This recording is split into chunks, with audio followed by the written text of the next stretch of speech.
Yes, question number one. Mr. Chairman, Justin Danhof, representing the National Center for Public Policy Research, has a question regarding medical device tax.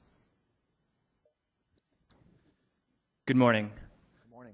My name is Justin Danhof, and I'm representing the National Center for Public Policy Research. We're a free market think tank and a company shareholder. I appreciate the opportunity to speak with you. Mr. Gorsky, at last year's shareholder meeting, I thank both you and Mr. Weldon for standing up to the organized race baiters from Color of Change that sought to have the company sever its ties with the American Legislative Exchange Council, known as ALEC. However, in June of last year, you caved to that pressure and ended your partnership with ALEC by resigning from its private enterprise board.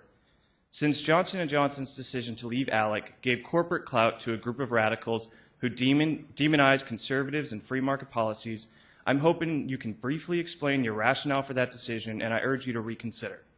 I also want to get your opinion on a proposal to repeal Obamacare's medical device tax, a tax which has been reported could cost the company between $200 million and $250 million just this year.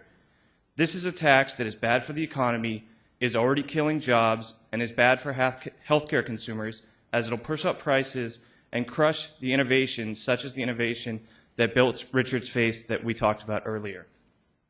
Currently, lawmakers from both sides of the political aisle support revoking the tax. They just differ on the way to do so.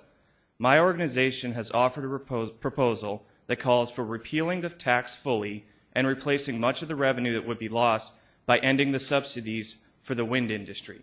Our analysis shows that eliminating the wind production tax credit by not renewing it when it expires at the end of this year could replace over 60% of the lost revenue if the medical device tax is repealed.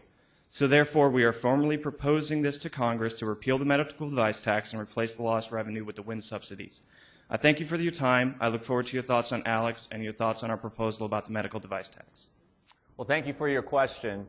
Regarding ALEC, we as a leadership team, and frankly, I made the decision that ALEC was no longer consistent with the principles in our credo and overall stakeholders. Regarding question number two, we continue to work on healthcare reform. We've been supportive of it from the very beginning. We think healthcare reform is important from number one. We need to make sure that we better provide care for uninsured or underinsured consumers and patients. Number two, we think it should be done in a mix of public and private partnerships. Number three, we think it needs to be done in a way that continues to reward innovation and that we try to remove disparities in care. Now, regarding the medical device tax, we're working with other trade organizations. We think that there are definitely components of it that should be reconsidered. We want to make sure that going forward that it does not stifle innovation, that it does not end up having a negative impact on employment in this country. But we appreciate your comments and your question. Thank you.